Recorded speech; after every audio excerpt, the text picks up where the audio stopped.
To my village to intimidate and to harass innocent civilians who are unarmed. I was sleeping. It was their siren that woke me up from sleep. And I inquired what was happening, and I was told that the enemy were coming to my house. So I looked through the window, my bedroom window, towards the junction, which is less than 100 meters from here. And I saw their armored personnel carrier. He drove past, and then he turned around and came back again towards this direction. And they started firing at the people who were protesting and asking them why were they coming to this place to harass peaceful people who has done nothing to deserve such humiliation and intimidation. I said, what happened? They started firing indiscriminately. So I was told that a few people were hurt and injured. I saw 2 people who were bleeding profusely. I was told there were casualties. And as is their tradition, when they shoot people, they carry their bodies away. So we didn't want them to get at those people. That's why we prevented them from coming here. The intention was to come here to ransack my family home. And we would not have that. That's exactly what happened yesterday. Now, the entire episode was captured on a videotape, and I'm sure that's widely available for people to see and come to the conclusion. But one thing that happened for sure was that our people were insistent that they will not enter my father's compound. That was what happened yesterday. So those that were hit by the bullets, where are they now? They're in a very secure location. After receiving further treatment, they are now receiving very serious medical attention.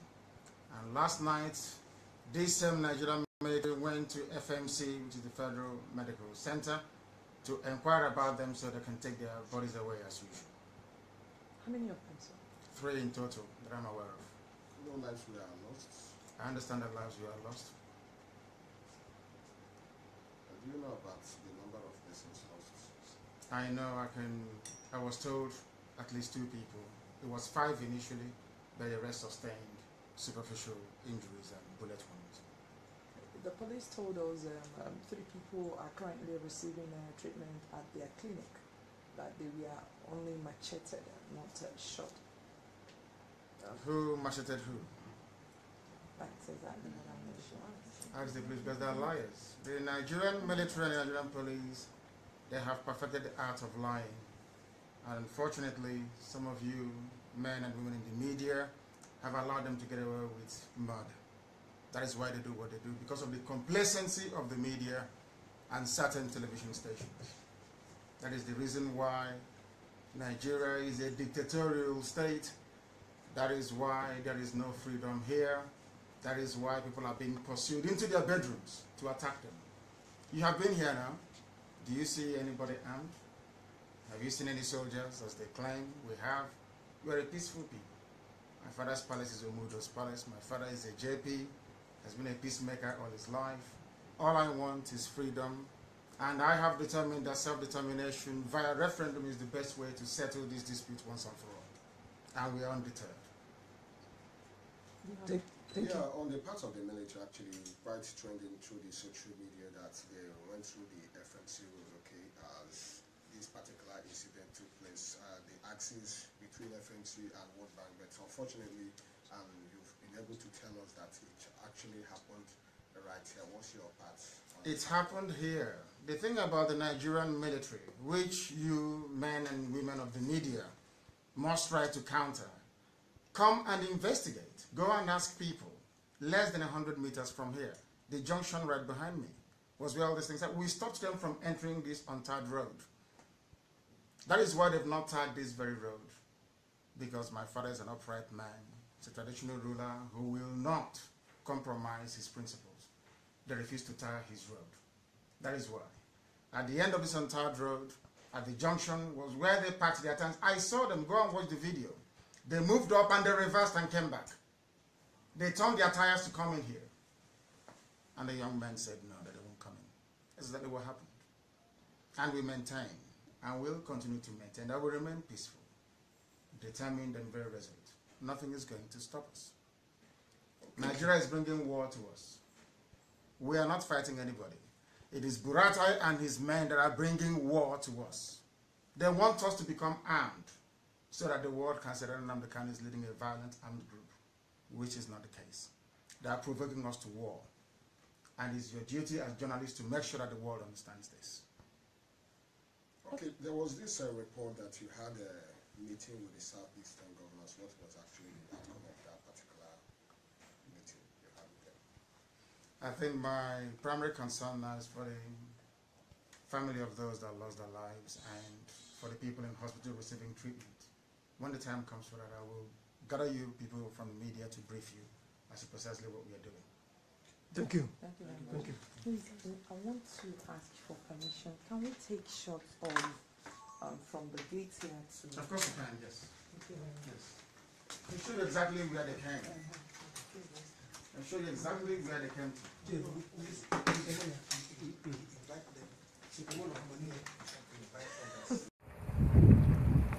Hi, Biafrans. I'm coming to you live in America because I want to talk about what has happened today with Biafrans being shot and massacred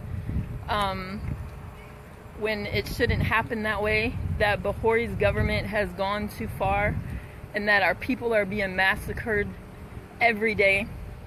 And I'm taking you to a monumental place where a lot of our war heroes were placed, and their names were placed in America, and because I want to honor our Biafrans and our people who have died for nonsense over Buhari's government, Buhari's tactics, Buhari's beliefs.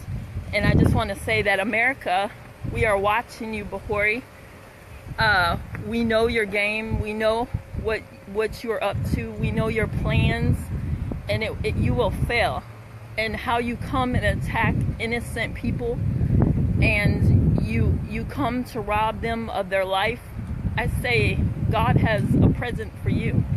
God is coming. God is coming to rescue his people. You cannot be a dictator, and you can't even govern your own country, but you have to make war with people that are not coming against you, that they just want freedom. And I think you are powerless. You are a fool. You are a fool to your generation. You are a fool to generations to come, because you will not last long what you have done to these people. And I will not stop. You can send every enemy against me in social media, every enemy against me on Facebook, but I will keep going, because you cannot stop a child of God. And I will make sure that America sees what you have done today, what you continue to do to the people. And see, I will put their names with us here in America. See, these are fallen soldiers here, but I will place Biafra in the same place that our soldiers have been placed, and that's high. We sit in a place of highness. We don't sit to bow down to you, but we are children of the Most High God. Even in the storm that is coming, I'm going to say, my people shall not perish, but they shall have knowledge, because I'm going to give it to them.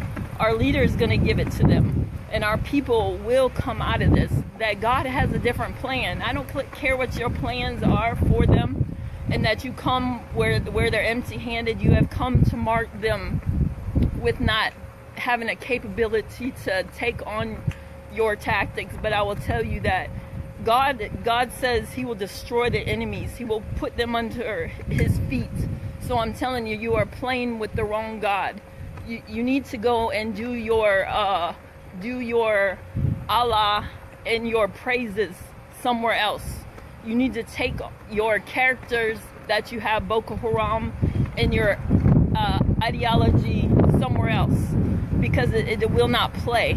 See, I was born for this, so I will not stop till I win. I will take you on. I will take Boko Haram. I will take all of you, and I will not stop till the plan is annihilated. Your ways are annihilated. And I love you, Biafrans. fighting for you. I have not stopped.